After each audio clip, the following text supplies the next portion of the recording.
Welcome back to the Neutralize the Mama Trauma podcast. Today's session is special.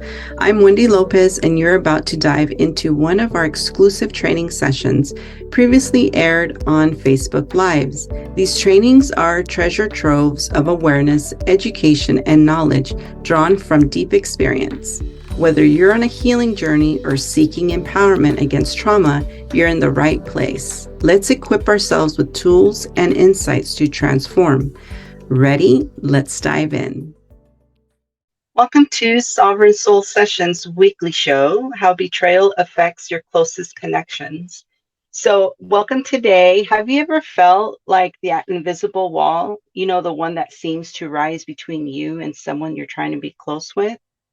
Well, stay tuned because today we're going to talk about how betrayal can affect our closest connections and allowing you to burn bridges, allowing you to disconnect from people that are probably meant to be in your circle, and allowing you to really understand where that's all coming from. So, welcome. I'm Wendy Lopez, and I'm a trauma energy alignment and universal energy healer.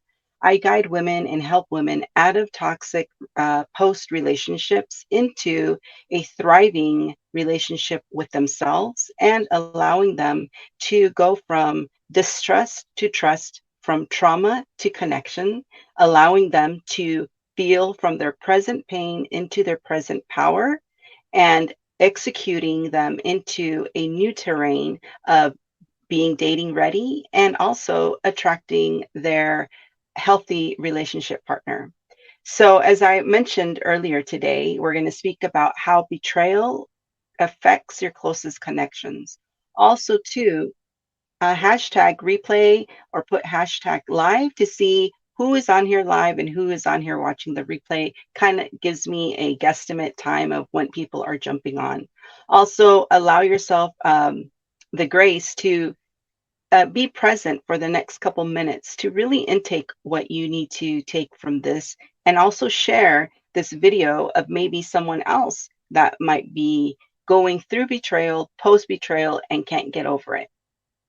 Betrayal is like a human experience that we are actually all here to experience, and it's not a nice one. So uh, allow yourself the time to really enjoy this. Sign up also. You can, on the links, put that you're interested in signing up for my Sovereign Soul Circle.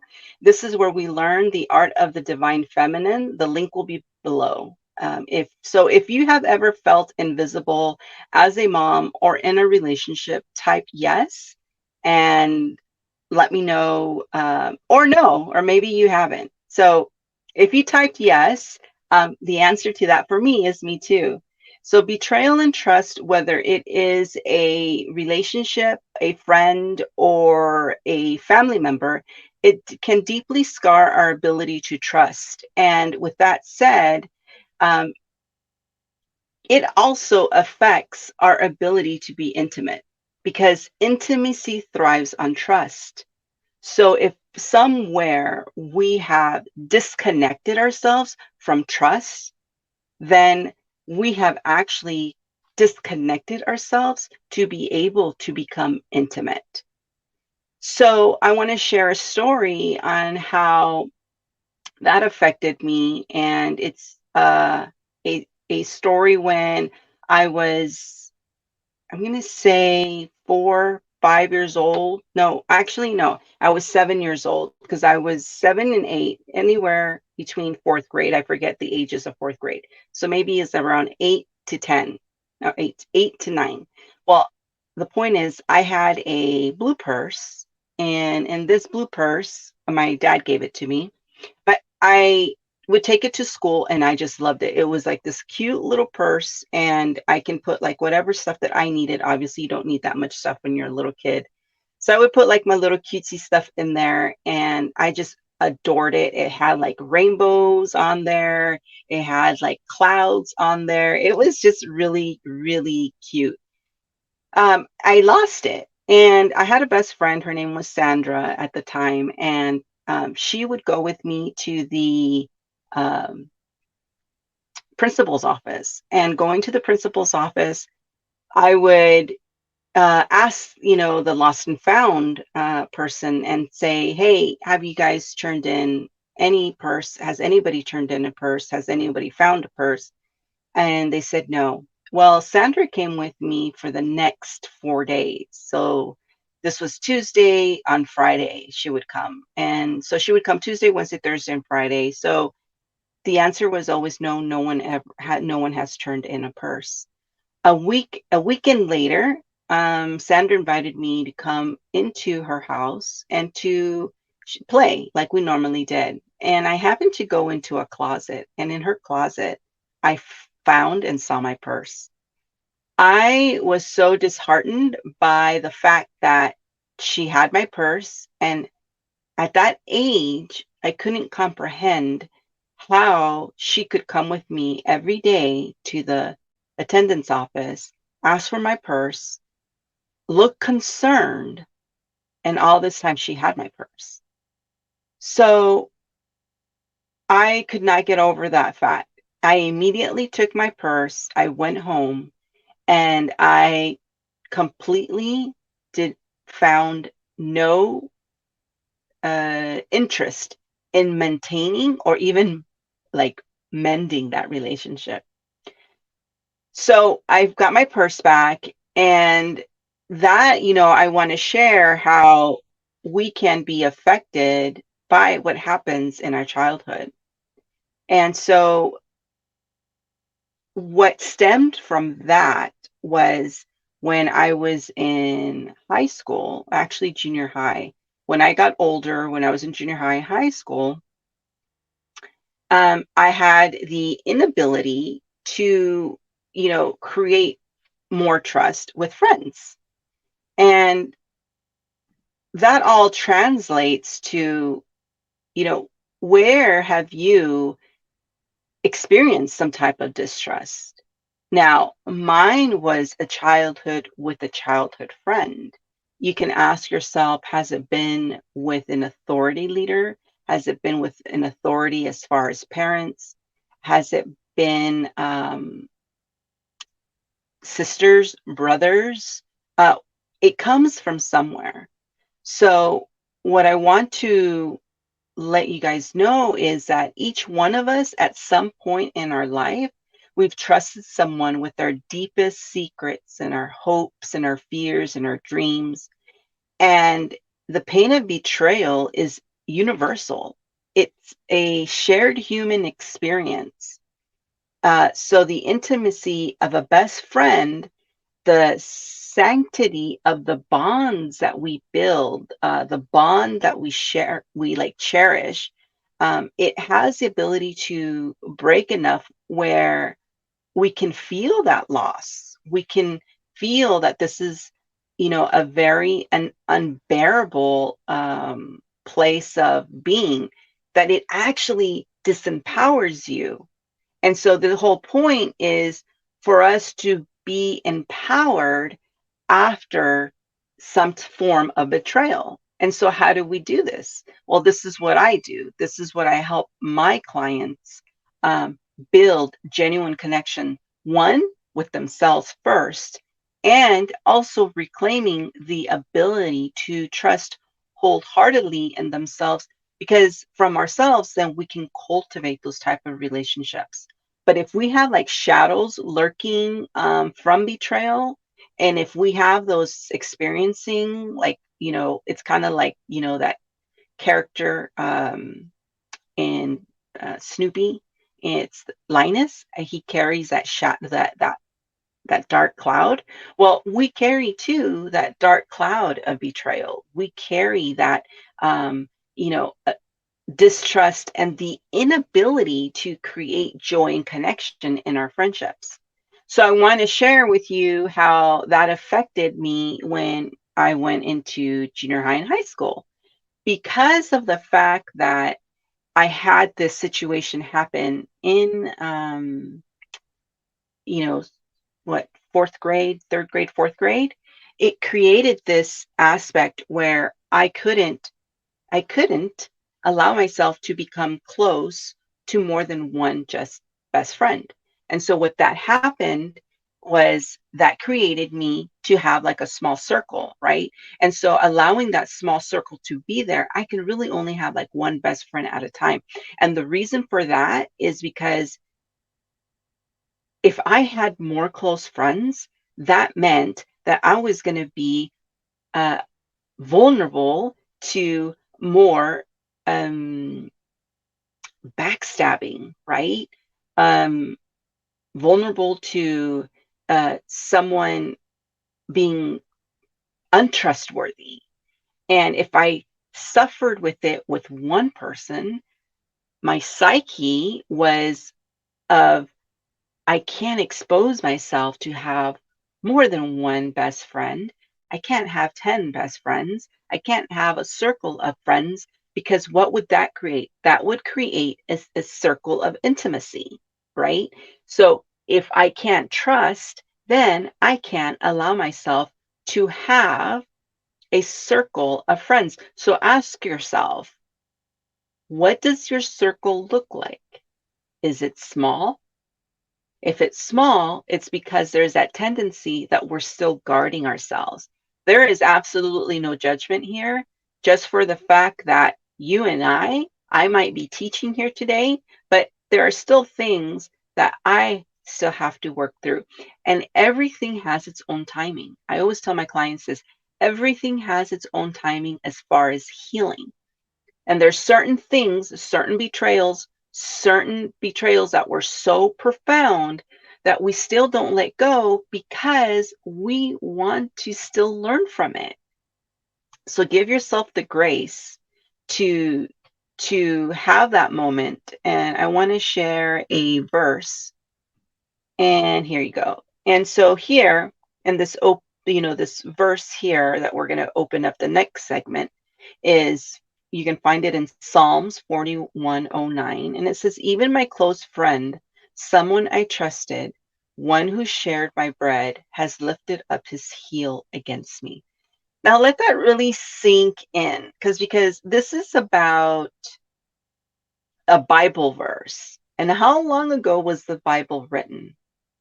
That's quite a long time.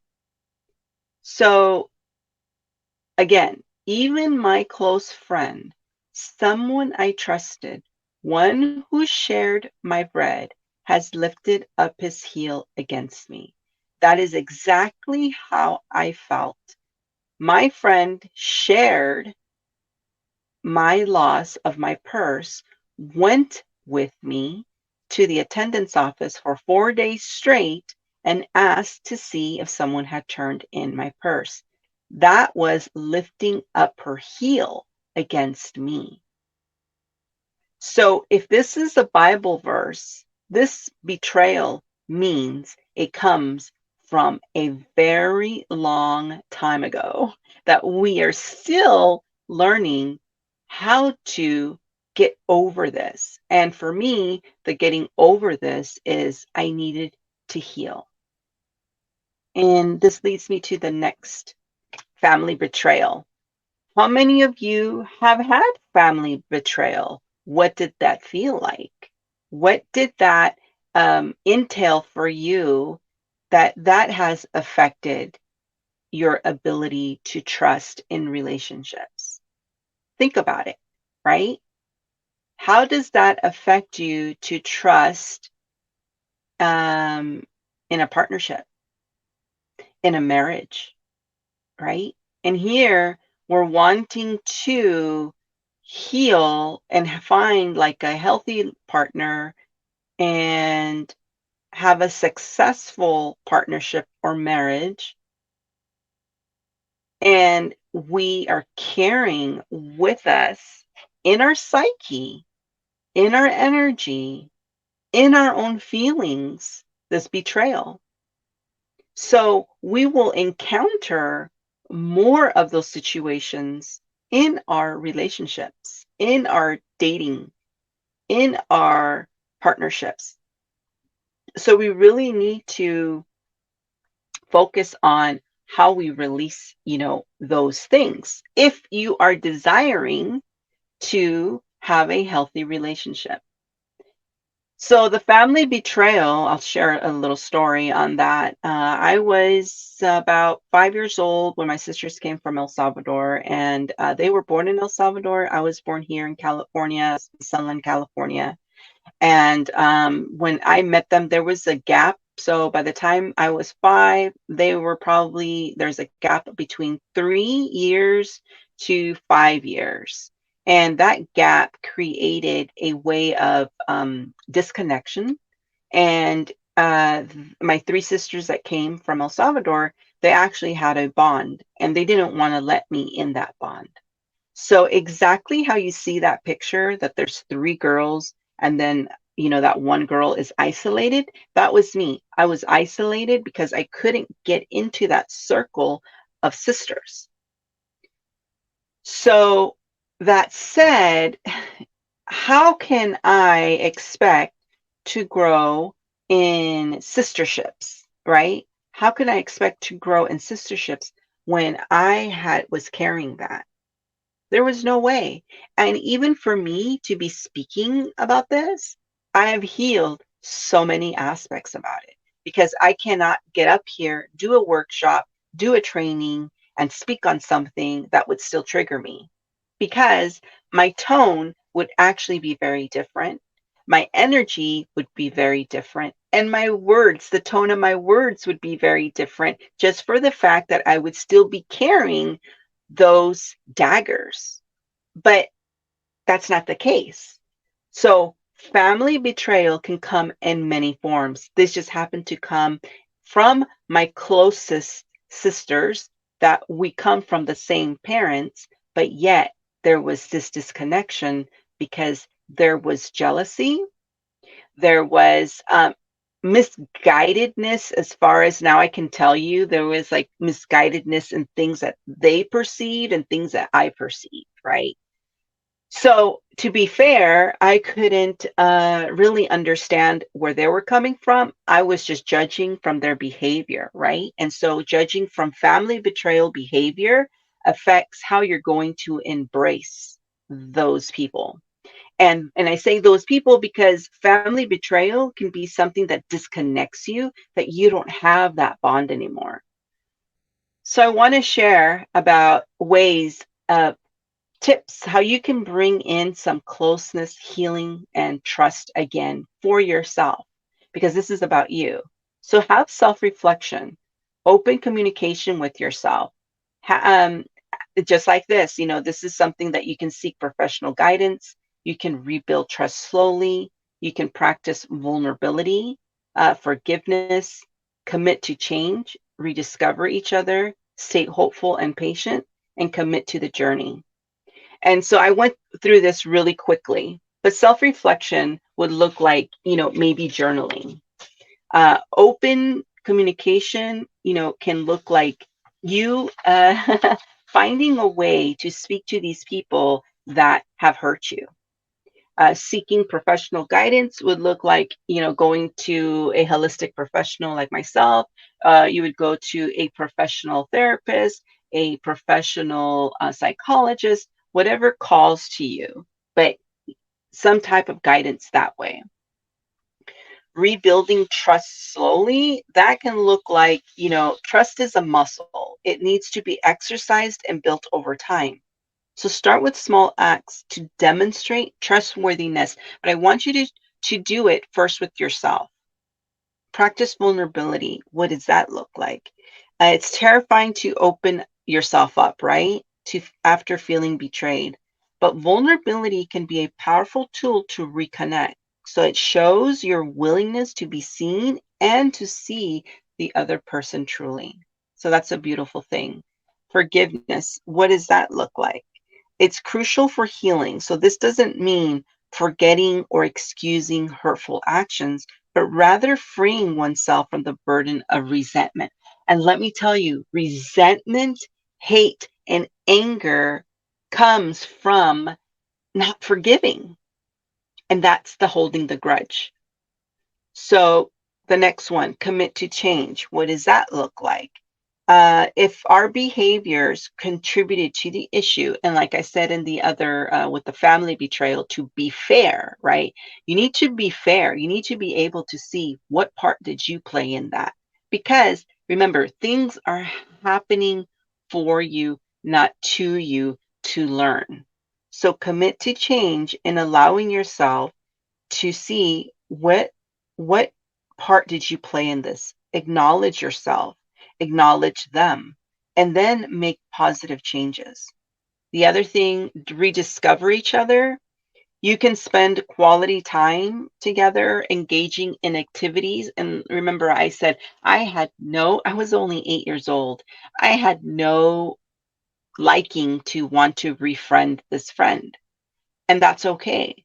But if you want to refriend a friend or refriend a partner or create that intimacy, you need to start creating some type of activity that will bring that bond together. So stay hopeful and patient. Healing takes time. Celebrate your successes. Commit to the journey. What does that look like? When you mention, not leaving before giving themselves a chance to mend, like what's broken, you're essentially saying, don't walk away from the possibility of healing and discovery. So basically, committing to the journey is you are having hope, right? Hoping that it can be mendable. Even if the journey seems challenging now, the reward of the renewed connection and understanding can be immeasurably beautiful. So I just want to add to that it's easy to walk away and it's easy to be, I don't want to deal with that. I don't want to have to go through that. But believe me, there are pearls of wisdom. There are pearls of life guidance that you will receive from allowing yourself to be part of that, you know, step process that I gave you.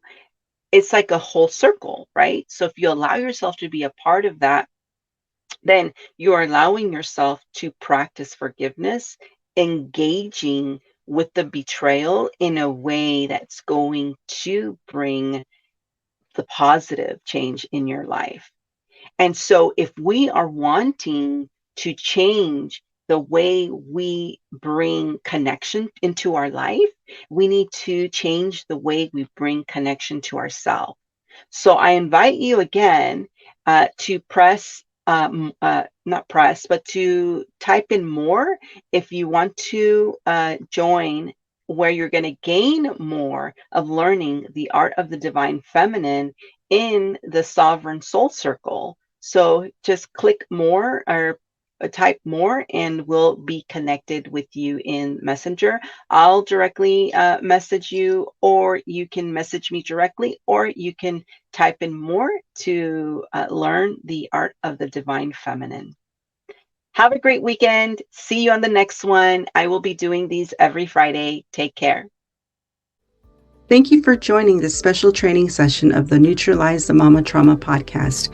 I'm Wendy Lopez, and it's my mission to guide you towards healing and empowerment. Today's insights are just a glimpse into the vast reservoir of knowledge and tools we offer.